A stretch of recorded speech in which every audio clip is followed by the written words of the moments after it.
जब हरनारायण सिंह ने रिफ्यूज कर दिया और 4 PM के ही खास इंटरव्यू में ये ब्रेक आपने ही किया था जी। कि हरनारायण सिंह ने कहा कि भाई इस्तीफा मैं नहीं दूंगा और निशांत के लिए और भी विकल्प हैं। लेकिन मैंने आपसे बार बार कहा था ये कि भाई निशांत को पहले कोई भूमिका मिले, पहले कोई रोल मिले, तब ना परफॉर्मेंस देंगे, वो परफॉर्म करेंगे। तो सरकार में जगह मिल गई और सरकार में भी जगह भी, वहाँ भी सीखना है। जब मंत्री वो सीखे, कार्य अनुभव तो जीरो था, तो वहाँ एक अधिकारी को बैठाया गया है। जो मैंने आपसे कहा कि क्यों ध्येय उसका उद्देश्य भी है। नीतीश कुमार वहाँ जीते भी हैं और हारे भी हैं। लेकिन हरनारायण सिंह को फिर से वो चैप्टर आप मान लीजिए कि दल में क्लोज हो गया है। अभी कहा नहीं गया था, लेकिन आभास था या कहा भी गया तो उन्होंने रिफ्यूज कर दिया। देखिए अब निशांत को लेकर के जो एक अलग बात है कि वो जदयू के भविष्य और उम्मीद है, लेकिन पार्टी में जिसको कह दिया जाए कि ऑल इज वेल, वो स्थिति है क्या? आपने एक जानकारी दर्शकों के साथ साझा की थी। अब से कुछ दिन पहले बिहार की राजनीति में उस पर बड़ा बवाल हो गया है, आपको मालूम है। आपने कहा था कि भाई निशांत कुमार तो हरनौत विधानसभा सीट से चुनाव लड़ सकते हैं। जनता दल यूनाइटेड के जो मौजूदा विधायक हैं हरिनारायण सिंह, उनको वो सीट खाली करने को कहा जाएगा या वो खाली करेंगे और वो विधान परिषद जाएंगे और निशांत को विधानसभा चुनाव लड़ाकर सदन भेजा जाएगा। और हरिनारायण सिंह से हमने बात की, उन्होंने कहा कि भाई हम तो सीट छोड़ेंगे नहीं, हम तो चुनकर आए हैं, अगली बार हम चुनाव ही नहीं लड़ेंगे। बहुत सारा किस्सा कहानी भी वगैरह बताया कि भाई हम तो चुनाव ही नहीं लड़ना चाहते थे 2020 में भी।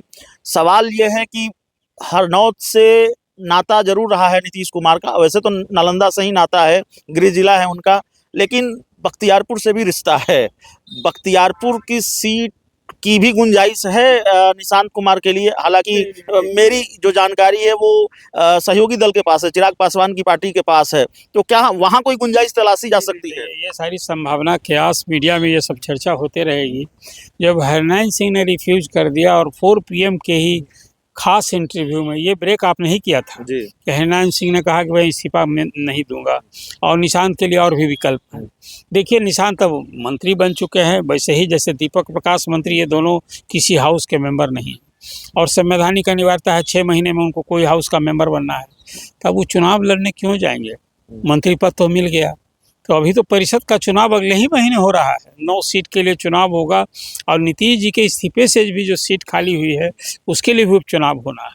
तो निशांत अब वो चुनाव नहीं लड़ेंगे, परिषद में ही जाएंगे और जैसे दीपक प्रकाश जाएंगे। तो वो चुनाव लड़ने की बात जो हो रही थी ना, देखिए नीतीश कुमार के सलाहकार और जदयू के रणनीतिकार कुछ निशांत को अलग ढंग से तराश रहे थे।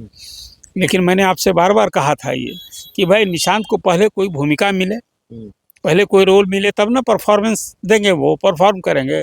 तो सरकार में जगह मिल गई और सरकार में भी जगह भी, वहाँ भी सीखना है। जब मंत्री वो सीखे, कार्य अनुभव तो जीरो था, तो वहाँ एक अधिकारी को बैठाया गया है। जो मैंने आपसे कहा कि क्यों ध्येय उसका उद्देश्य भी है। तो कुल मिला जुला कर अब वो चुनाव लड़ने की बात जब आंखें तरेर दी हरिनारायण सिंह के, नहीं नहीं नहीं हम जगह खाली नहीं करने वाले हैं, तो फिर आप कौन सी जगह? क्या चल रहा है जनता दल यूनाइटेड में? हरिनारायण सिंह को तो आप बहुत बेहतर जानते हैं, लंबे वक्त से आप बिहार की राजनीति को कवर करते रहे हैं और बड़े महत्वपूर्ण पदों पर रहे हैं, बड़े संस्थानों में।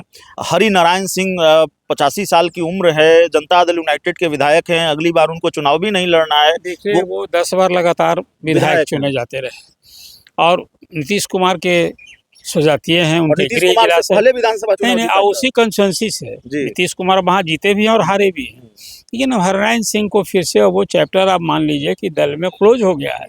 एक संदेश गया कि भाई बहुत लोग तो आपको याद होगा देवेंद्र प्रसाद यादव ने सीट खाली की थी कर्पूरी ठाकुर के लिए। तो सब लोग इस तरह से थोड़े होता है कि भाई तो ठीक ही कहा उन्होंने कि भाई हम चुनाव लड़के आने वाले हैं।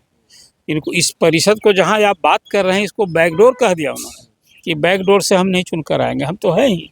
अब इसको बैकडोर क्या कहा जाएगा? संसदीय लोकतंत्र में जहाँ 2 सदन है, ये हाई, इसको ऊपरी सदन कहते हैं। तो इस सदन से अब निशांत आएंगे। इस बयान को माने कि नीतीश कुमार को सीधा झटका दिया हरिनारायण सिंह ने? तो इसको देखिए, पहले तो हरिनारायण सिंह को कहा गया था क्या? अभी कहा नहीं गया था, लेकिन आभास था या कहा भी गया तो उन्होंने रिफ्यूज कर दिया। देखिए अब निशांत को लेकर के जो एक अलग बात है कि वो जदयू के भविष्य और उम्मीद है, लेकिन पार्टी में जिसको कह दिया जाए कि ऑल इज वेल, वो स्थिति है क्या? आपने देखा पूर्व सांसद अरुण कुमार का और आनंद मोहन की प्रतिक्रिया, ये क्या दर्शाता है? मतलब कैबिनेट विस्तार में भी 12 जिले गायब हैं, 38 जिले हैं यहाँ, एक जिले से 4 हो गए, एक जिले से 3 हो गए। तो इस तरह से तो समय बीतने के बाद देखिए जदयू का भविष्य और अस्तित्व पर अभी भी सवाल है, और ये सवाल आगे भी रहने वाला है। अब जब तक हैं नीतीश जी तब तक तो सब ठीक ठाक जो दिख रहा है। ताकत मौजूदा वक्त में भी जेडीयू के पास है, 85 विधायक हैं, जनाधार भी है, लोग भी हैं जेडीयू के पास, क्या वो ऊर्जा, वो ताकत निशांत कुमार की सद्भाव यात्रा में दिखाई? क्या एक्सीलेटर पर पांव रखा जेडीयू के लोगों ने निशांत की यात्रा को हिट कराने के लिए, या फिर यहाँ भी कुछ खेल हो रहा है जनता दल यूनाइटेड में निशांत के साथ? निशांत को राजनीति में सक्रिय किया जा रहा था, एक तरह से कहिए ट्रेनिंग दी जा रही थी। तो एक जिले की चंपारण की यात्रा उन्होंने की, और इसके बाद सरकार में जगह मिल गई। तो दो ही ना ध्येय उद्देश्य था, निशांत को सरकार में जगह मिले और फिर संगठन, तो संगठन में क्या देर लगेगा। जब नीतीश जी चाहेंगे, अध्यक्ष वही हैं, बेटे को बैठा देंगे। जैसे राजनीति में ले आए, जीवन भर तो वो राजनीति में परिवारवाद के विरोधी रहे, लेकिन इसको क्या कहेंगे। राजनीति में देखिए काल परिस्थिति ने नीतीश कुमार को बाध्य किया है, जो ऐसा डिसीजन लिया उन्होंने कि मुख्यमंत्री का पद त्याग करके आरा सभा का मेंबर बन गए। अब फिर अब जो एक परिस्थिति बनी है, जो कहते थे कि नहीं परिवारवाद तो हम नहीं करने वाले, उदाहरण देते थे, कर्पूरी जी की, ठाकुर जी का उदाहरण दिया करते थे, लालू प्रसाद का विरोध किया करते थे कि देखिए। तो कुल मिला जुला कर अब जो परिस्थिति है ना, देखिए आप एक व्यक्ति को काल परिस्थिति भी बाध्य करता है। आखिरी टिप्पणी है, हालांकि इसमें मैं आनंद मोहन का नाम भी जोड़ूंगा। आनंद मोहन सीधे तौर पर जेडीयू में नहीं है, लेकिन एक तरह से जेडीयू के साथ है, ठीक वैसे ही जैसे पप्पू यादव कांग्रेस के साथ हैं, लेकिन कांग्रेस में नहीं है आधिकारिक तौर पर। मेरा सवाल यह है कि श्याम रजक, आनंद मोहन, डॉक्टर अरुण कुमार, हरिनारायण सिंह कब तक जेडीयू में हैं, या जेडीयू के साथ कहाँ जाएंगे ये लोग? कोई जाने का है जगह क्या? विरोध करना, अपनी नाराजगी व्यक्त करना तो ये छूट है, ये लोकतंत्र है, हमको अपनी वाक स्वतंत्रता है, अपनी राय रखने की छूट है, लेकिन जाएंगे कहाँ? हरिनारायण सिंह कहाँ जाएंगे? और फिर आप दूसरे श्याम रजक की भाई बात सही है कि इस मंत्रिमंडल में कोई दलित में धोबी का चेहरा नहीं है, रजक नहीं कोई है उसमें, तो ये सब है एक सवाल।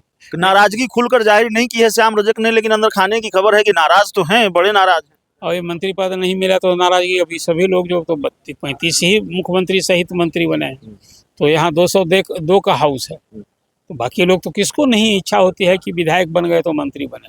तो नाराज नहीं, मायूसी होगी, क्षोभ होगा, लेकिन कुछ तो नाराजगी के स्वर आप देख रहे हैं। लोगों से बात की, और खासकर हरिनारायण सिंह की बात तो आपने सब